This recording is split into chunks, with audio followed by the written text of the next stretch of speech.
mga kalingap, welcome back to my YouTube channel. Magandang araw po sa lahat sa amanda ko kayo ng mundo naroon ngayon. At ito nga guys, no, panibagong reaction tayo mga kalingap dito sa mga maiinit na mga sinasabi po dito ni Kalingap Rab mga kalingap.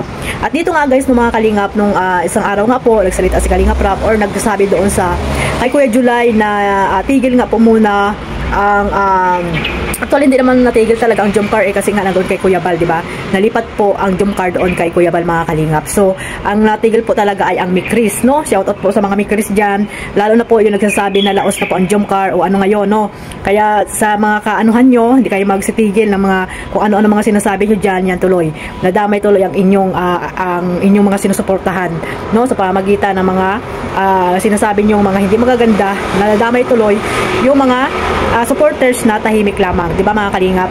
Kaya tuloy wala na silang mapanood na mga sinusuportahan nilang love team. So ayan mga kalingap, no, mayroon dito pa na nilabas po si Kuya July, no, sa kanyang live. Ang sinabi din ni Kalingap Rab dito kay Kuya July mga kalingap na yun nga talagang post muna ang jump car at ang Mikris dito sa channel ni Kalingap Rab, at ang tuloy daw po ay ang Pranjoy at ang Edsay mga kalingap. So actually yung Pranjoy naman ay hindi pa talaga ito nagsisimula, di ba mga kalingap? So ito siguro yung bagong love team ulit ni Kalingap Rab, yung Pranjoy mga kalingap. Pero hindi pa siguro ngayon ito mga kalingap kasi nga alam naman natin na si Kalingap Rab ay busy po or focus po siya doon sa kanyang bagong channel, no? At ang pamilya niya nga po dito, ang kanyang mga binablog ay kasama niya ang pamilya niya, no? At talagang nagta-travel sila dito sa kung saan diyan sa Bicol mga kalingap. At talagang ini-spend ni Kalingap Rab ang kanyang oras sa kanyang pamilya. Mas maganda naman yan mga kalingap kasi nga naman ang tagal na ni Kalingap Rab na tumutulong, no? Dahil busy siya sa pagtulong sa mga taong karapat-dapat na matulungan, ay parang hindi niya na naibibigay yung buong araw niya dito sa kanyang pamilya at sa kanyang mga anak. Kaya ngayon siguro naman ay napag-isip-isip ni Kalingap Rab na oras naman niya para sa kanyang pamilya. At dahil nga dito sa Kalingap ay maraming mga toxic, no? Mga toxic na talagang sinisilip ang mga ginagawa nila Kuya Bal, Kalingap Rab, na tumutulong lang naman, di ba mga kalingap? Pero sila pa rin yung masama, at especially po sa mga anti-kalingap na walang magawa sa buhay, no? At lagi na lang na talagang ang content nila ay kalingap. Kasi nga sa kalingap may pera mga kalingap, wala naman silang ibang i-content, di ba? Anong i-content nila? Wala silang views. Kaya kahit na wala sila sa kalingap ay talagang kalingap pa rin yung kanilang mga pinag-uusapan sa kanilang mga live, at kinukontent talaga nila ang kalingap. Kaya masyadong parang na-stress si Kalingap Rab sa mga nangyayari. Nasabi niya nga na mahirap din talaga na mag-ampon, no? Naampunin ang mga hindi nila kilala kasi pagdating ng panahon talaga, no, nagparami ng mga subscriber pero sila pa rin yung masama mga kalingap. Kaya ayan po ang ginawa ni Kalingap Rab, nagdesisyon siya na nag-focus muna sa kanyang pamilya. Sana po mga kalingap, no, lalo na po yung mga supporters ng jump car, na alam naman natin na hindi naman talaga natigil po ang jump car mga kalingap, na doon po nilipat kay Kuya Bal Santos Matubang. So about po naman dyan sa mga bawal na po yung mga kolektor, no, na reactor. Ayan, dapat nga anong pa yung pinagbawal ni Kalingap Rab. So bago natin simulan ng ating reaction at ipagpatuloy mga kalingap, magsha-shoutout muna tayo sa ating founder Kuya Bal Santos Matubang, Ate Edna Vlogs, Kalingap Rab, at sa lahat po ng mga nasalanding pad, ambasador, deputy at mga kalingap scouters. Mega love shoutout po sa inyong lahat. Sa mga OFW, yung mga nandiyan po sa Pilipinas, at syempre sa mga sponsor na tahimik lamang po na tumutulong at may pusong paglingap at pagtulong at hindi nanunumbat, no? Shoutout po sa inyong lahat, at ganoon din po sa mga kapwa ko po reactor, especially po sa Kamori. Ayan, shoutout po sa inyo, at sa Team Bios, Karipa, Team Strikers, at sa lahat po ng mga reactor po na nandito po sa Team Kalingap. Mega love shoutout po sa inyong lahat. At ito nga guys, no, tuloy natin itong nasabi dito ni Kalingap Rab about po dito sa collector reactor pa. Kaya nga 'di ba dapat mga sponsor talaga, kung maaari lang, wag kayong magkaroon ng channel, no? May channel man kayo kasi nga channel niyo naman 'yan, sarili niyo naman 'yang channel, no? Pero wag niyo pong gagamitin dito sa pagkukolekta or pagre-reaction about po dito sa inyong mga sinusuportahan, kasi nga po hindi po 'yan maaaring hindi po kayo ma-reactionan, no? Tapos pag na-reactionan po kayo pa yung galit, sino-sino pa yung sisisihin niyo, kasi nga nare-reactionan kayo dahil may nakikita po sa inyo na hindi maganda, 'di ba? Na dapat kayong reaksyonan or dapat kayo na itama po yung mga sinasabi nyo dyan.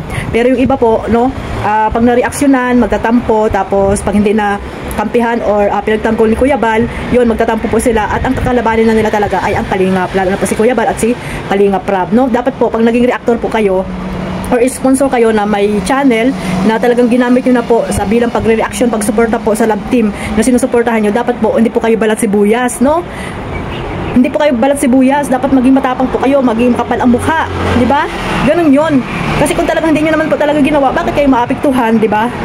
Oh, tapos ngayon pag kayo yung kusang umalis sa Kalingap, ang kakalabanin nyo na Kalingap dahil hindi nga kayo makamove on na umalis kayo sa Kalingap, di ba?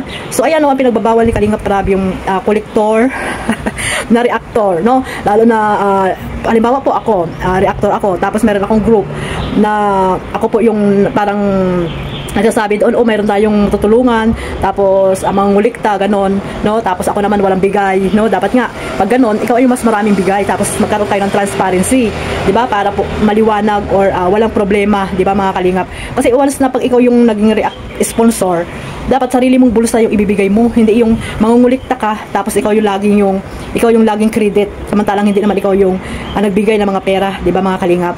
Napakaano naman yun. Gusto mo magpasikat ka lang, di ba? Magpasikat ka lang dahil yung sinusuportahan mo ay sikat, no? Kaya magiging sikat ka rin. Dahil, pero wala ka namang binibigay na pera or konti lang yung binibigay mong pera, mas marami pa yung mga nakulikta mo sa ibang tao, tapos ikaw wala ka namang binibigay, pero lahat sa iyo ay credit, no? Kaya tuloy, no? Nagkagulo-kagulo, no? Nadamay pa yung Mikres, pumunta kayo sa Mikres, ganoon din yung ginawa nyo dyan. Kaya nadamay na rin ang Mikres, grabe mga Kalingap, paano na yan, no? Nadamay na ang Mikres mga Kalingap, mabuti na lang ang Jomcar ay talagang tuloy-tuloy pa rin po dito sa ating founder Kuya Bal, di ba? Masaya po mga Kalingap kasi ang Jomcar nalipat sa founder talaga ng Team Kalingap. Di ba mga Kalingap? Alikabok sa dagat. May aabangan po ang Jomcar, mga supporters ng Jomcar. Dahil po ang Jomcar ay nalipat po sa ating founder Kuya Bal Santos Matubang. Ang kanilang hinahangaang mga love team, no? Ang hinahangaang love team ang Jomcar. Nalipat po dito sa kay Kuya Bal Santos Matubang. Kaya hindi pa rin po talaga na mahinga po ang Jomcar mga Kalingap. Dito lang po kay Kalingap Rab. Kasi nga dati pa naman, no? Talaga sinabi na ni Kalingap Rab na titigil niya muna yung love team na Jomcar sa kanyang channel kasi nga may mga toxic, no?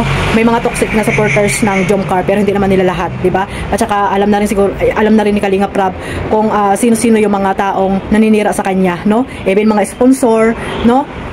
Hindi ko nila lahat, no, ng mga sponsor mga Kalingap. Yung iba hindi naman lumalapit sa kanya hindi naman lumapit si Kalingap Rab sa kanila para tumulong sa mga beneficiary. Bakit kinu-question nyo kung ano yung binibigay ni Kalingap Rab dito sa mga beneficiary niya? Dapat huwag nyo questionin yun kasi si Kalingap Rab hindi naman lumalapit sa inyo. Huwag nyo isumbat kung ano yung mga tinutulong nyo kay Kalingap Rab.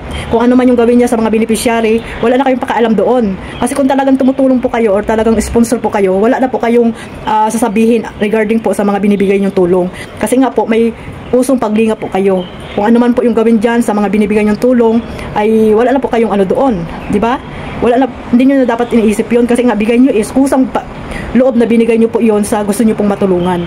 Pero yung iba ngayon mga Kalingap, no, hindi ko nila lahat, ay talagang nanunumbat sila. Tapos sila naman yung lumapit kay Kalingap Rab para magbigay ng tulong, tapos ngayon parang binabypass na nila si Kalingap Rab, no? Nagkakaroon sila ng mga plano na walang alam si Kalingap Rab. Bakit po ganun kayo mga Kalingap? Dapat po hindi, dahil si Kalingap Rab pa rin ang founder po ng mga love team. Siya pa rin ang nagbuo ng mga love team na yan para po may mapanood tayo, may masuportahan tayo, di ba? Kung wala po si Kalingap Rab, ano po sila ngayon, di ba? Wala. Nothing. Di ba?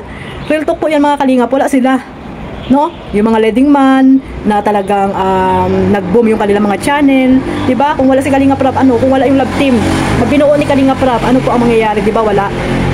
Pero sa mga beneficiary na yan, kung wala namang love team, matutulungan naman siguro yan ni Kalingap Rab makapag-aral dahil napakarami naman nilang scholarship na walang mga love team pero tuloy-tuloy po ang pag-aaral nila. Hindi lang nga binablog nila Kalingap Rab, nila Kuya Bal, pero tuloy-tuloy po yung pag-aaral nila. Paano nyo po nasabi na dahil sa love team ay nakapag-aral sila, di ba? So yan pa lang po, dapat iniisip na po natin yan mga Kalingap para po maiwasan natin ang pagiging toxic natin. Hindi natin iniisip na dahil kay Kalingap Rab ay napaganda ang buhay ng mga beneficiary, hindi lamang mga beneficiary, mga leading man, di ba? So sana po maunawaan po natin lahat yan, no? Iwasan po natin yung mag-isip ng hindi maganda. Dapat po lahat po ay iniisip po natin yan. So bawal po ngayon ang mga reactor na kolektor, no? Actually po, nasabi ko na rin po yan dito sa GC na nangungulikta rin po sila, or reactor sila tapos nangungulikta sila.